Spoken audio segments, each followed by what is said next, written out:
Test finally proposes to Stephanie McMahon. Mankind negotiates a hostage situation, and Triple H wins his first ever WWF title. This is the Box of Wrestling review of the August 23rd, 1999 episode of Raw. Your new WWF World Champion, Mankind. Ah, damn it, that's not Mankind. Last night at SummerSlam saw a triple threat for the WWF title. Champion Stone Cold Steve Austin versus Triple H versus Mankind. Triple H had the match won when he hit Austin with a pedigree. He says he felt the air leave Austin's soul. Now, I'm no theologist, but that's not how souls work, bro. Anyway, he knew Austin was beaten, but then Mankind broke up the pin and stole his thunder, becoming the new WWF champion. The one good thing about last night, according to the game, was that he crippled the Rattlesnake. He beat Austin with a chair after the match, and now Austin is watching this interview flat on his back in a hospital with his legs up in the air like some cheap prostitute. His words, not mine. Then he gets in JR's face. He tells JR he knows Austin and Foley are his boys, and he accuses him of enjoying Triple H's misery. JR doesn't seem to register that Triple H has entered an increasingly belligerent and agitated state. Tripp says, "You're enjoying this, aren't you? Just like I'm going to enjoy this." And JR just kind of stands there with a blank expression like a doofus. You enjoy what, Hunter? You're gonna go on a nice drive downtown? Maybe a horseback ride on the beach?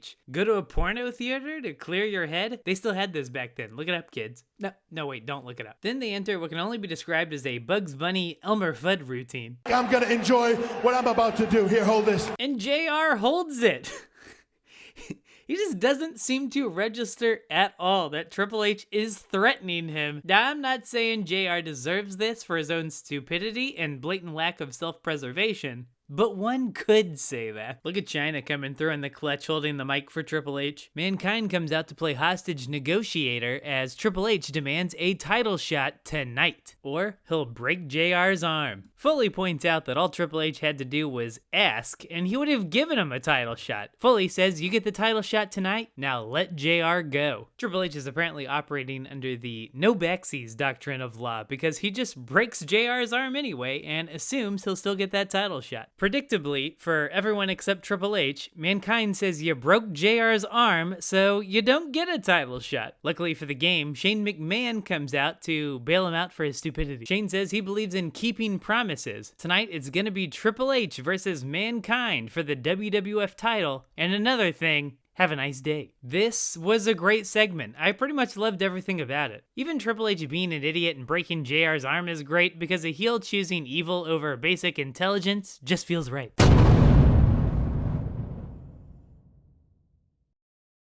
Out comes Road Dogg. Man, he has such a great entrance. He's on his own, but he's still doing the, "Oh, you didn't know? Yo ass better call somebody." I've just now decided something in my current rum-drunken state. If I were a wrestler, I'd want to talk during my entrance like Road Dogg. I know I don't have the voice for it, but it's my fantasy, so let me have this. I don't ruin your fantasy of banging Jenny Ortega, but she'd never be into a guy like you. Michael Cole is filling in for JR. Road Dogg tells us that D-Generation X proudly brings to us Road Dogg Jesse James.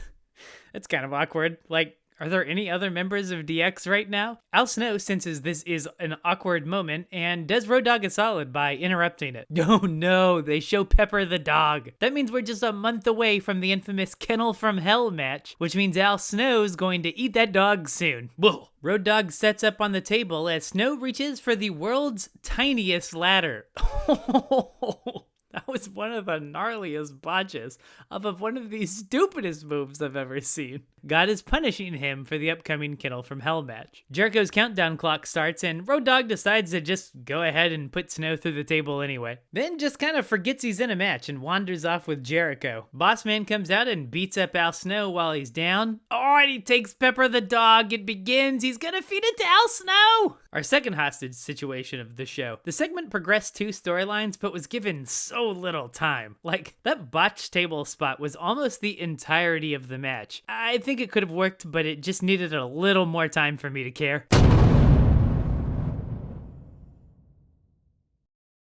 The X-Pac and Kane are out and they're doing commentary.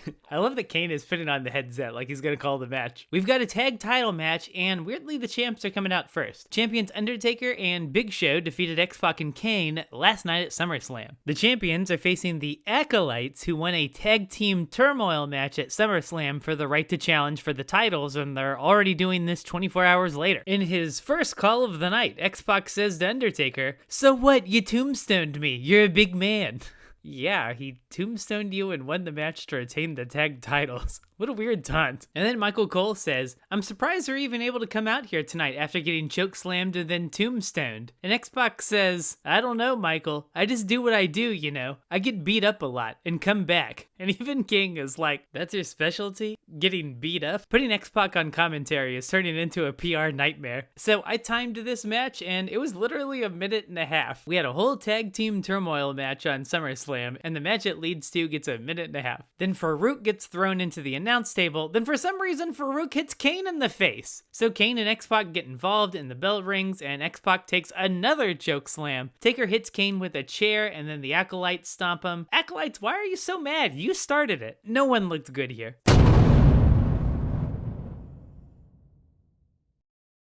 Yeah, King and Michael Cole tells us that Lillian Garcia is the new ring announcer for Raw. I swear, earlier I thought, who is this ring announcer? She sounds just like Lillian Garcia, but crappy. Test defeated Shane McMahon in the Mean Street Posse last night at SummerSlam, all for the love of Stephanie McMahon. To quote Michael Cole, "Love conquers all." Test says he went through the match for one reason only, and if he had to do it again, he would. But now he wants to pop a question to Stephanie McMahon, and look how happy she is. But Shane McMahon comes out too, and he doesn't look as happy. He says this relationship will only continue over his dead body. Tess says that can be arranged, and I have to say, I'm not sure threatening to murder your love's brother is the most babyface move ever. Steph breaks them up and tells Shane she loves Andrew more than anything else in the world. Tess tries to get this train back on track by telling Stephanie there's something he has to ask her and getting down on one knee. "Stephanie, will you marry me?"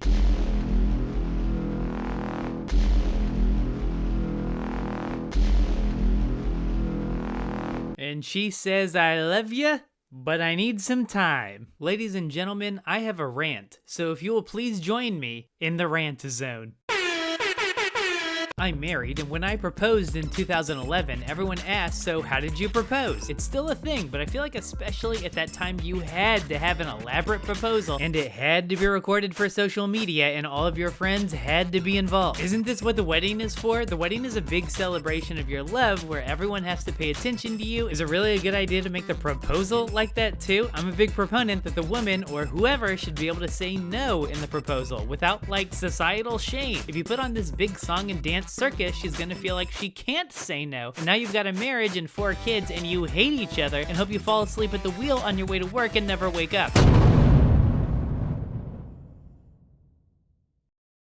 Last night at SummerSlam saw Intercontinental Champion Jeff Jarrett versus European Champion D'Lo Brown in a champion versus champion match. D'Lo's buddy, Sexual Chocolate Mark Henry, turned heel and screwed him out of the match. Tonight, Double J thanks Mark Henry by gifting him the European title. Jarrett then thanks Deborah for coming up with such a brilliant plan. He tells her she works very hard as the executive director of Jared Enterprises, and she needs a personal assistant, so he introduces Miss Kitty. Ew, King says he'd like to play in her kitty litter. What the hell does that mean?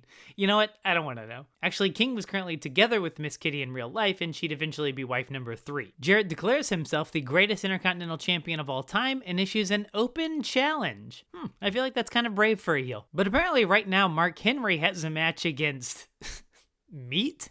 That's his name? Who the hell is Meat? He's getting his ass kicked in the back by D'Lo Brown anyway. This is so Attitude Era. The babyface beats the crap out of an innocent bystander and everyone cheers. So D'Lo comes out and starts brawling with Mark Henry. But then they ring the bell and King is like, "Oh, I guess this is for the European title." What? Was Meat's match going to be for the European title? Anyway, D'Lo roughs him up a little, but then gets tossed straight up and down, but dodges the world's strongest ass. Frog splash, cover, and Jarrett comes in and punches D'Lo. Lame. So D'Lo wins by disqualification, which means Mark Henry keeps the title. Alright, so putting aside the nonsensical nature of the match itself, D'Lo beat up Henry so quickly and so easily that it didn't really hype me up to see these two face off in the future.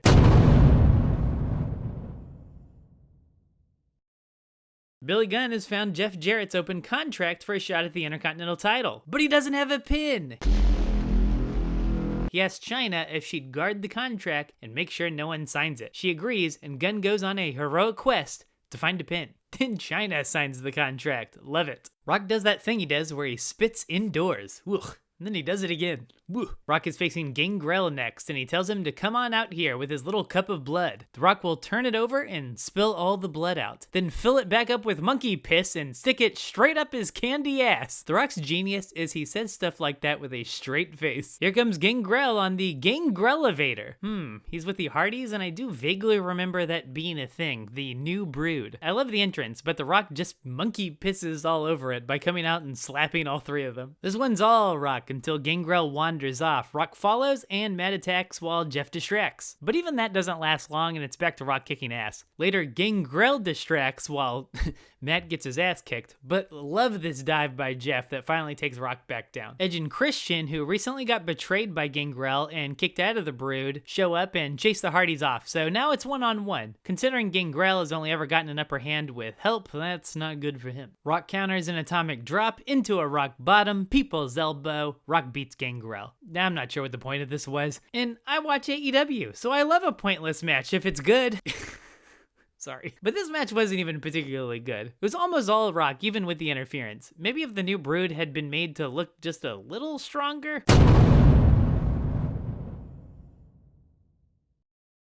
So, Howard Finkel, the backstage and ring announcer, has become one of Chris Jericho's lackeys, and Y2J has convinced him that he's a warrior. So Finkel comes out and tells Road Dogg he saw him picking his nose in the back. Why not do something a little more constructive than that and come out and meet Finkel in this ring? Road Dogg answers the call and accuses Finkel of dipping into his stash again. Road Dogg looking like he might snap, but here's the Millennium Countdown and Y2J. The lights go out at the end of the countdown, as they always do, and Jericho's already in the ring, beating Road Dogg's ass. A couple power bombs, and Jericho seems satisfied. Something about this just didn't jive with me. Most of the segment was Finkel, who's fine, but I'm not sure having him carry the load was wise. Jericho's beatdown was also just pretty minor. I can't put my finger on this one, but it just didn't work for me.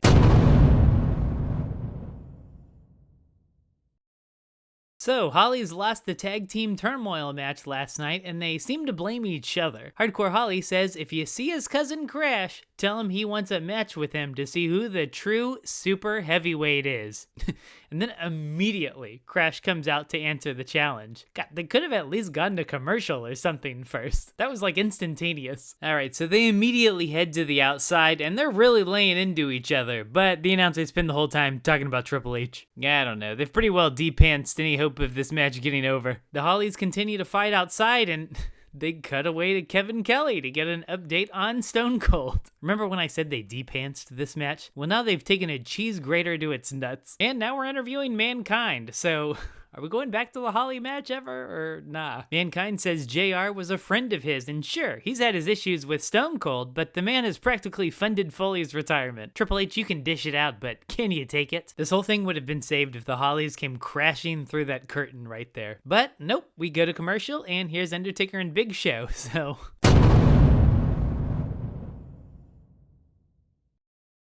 So, right, tag team champions Undertaker and Big Show are back, and they want to do commentary, and I suppose they can't be worse than Kane and X-Pac. Alright, it's Kane and X-Pac versus Mideon and Viscera. The Acolytes come out, I don't know why. Y'all are the damn ones that picked a fight with X-Pac and Kane in the middle of your own tag team title match. Big Samoan drop on Kane, but he no-sells. X-Pac tags in, spinning wheel kick in the corner to perfectly set up a Bronco Buster. The refs paying no mind as Kane gets pulled off the apron and beat down by the Acolytes. Meanwhile, while spinning wheel kick into a Bronco Buster on Midian. Ooh, splash on X-Pac from behind, big squash, and X-Pac takes the pin. Did not expect them to lose.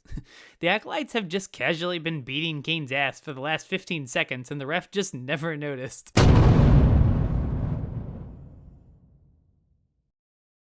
Gunn has a bone to pick with Chyna for signing that Intercontinental match paper before he could. Weirdly, Chyna doesn't have her own entrance, so she comes out to Triple H's song. Billy says he wants his title shot. Chyna says he must be thinking out his ass again because that title shot is hers. Then Jarrett swoops in out of nowhere and, oh my gosh, destroys the back of Chyna's head with it. Then Gunn intercepts a guitar from Miss Kitty and another big guitar shot, this time on Double J. Billy Gunn leaves while Deborah scolds Miss Kitty, who's having a rough first day at work.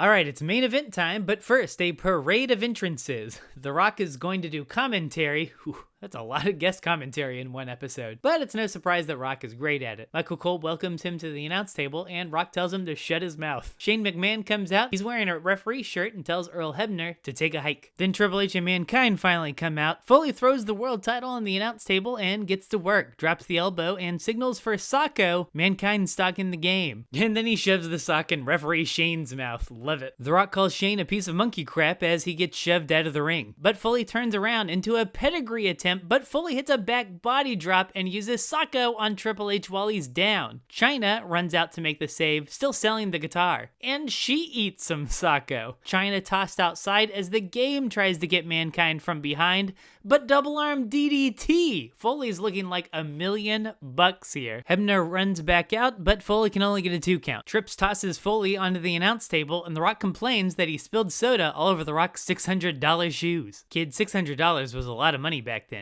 Today I'll buy you a chicken nugget. Dipping sauce is extra. Chyna distracts the ref while Shane blasts Foley with a chair, but Foley stays on his feet until Triple H blasts him with a chair. Oh, and then Triple H nails Rock in the face. That was really good. Shane punches out Earl Hebner as Triple H hits the pedigree. 1, 2, 3. I'm not sure 2 chair shots and a pedigree should be enough to take Mankind's WWF title, but still, this was an awesome match. This did a ton to build up heat for Triple H. He screws over Mankind, he destroys The Rock for no reason, he breaks JR's arm. Foley was a 24-hour transition champion. I assume they wanted to save Stone Cold versus Triple H for later, so they hot potatoed the belt to Mankind, which I don't have a problem with. I think title reigns today have gotten way too long. It feels like you just can't lose a title today unless it's WrestleMania or SummerSlam, so I love the unexpected title change on Raw the day after a pay-per-view.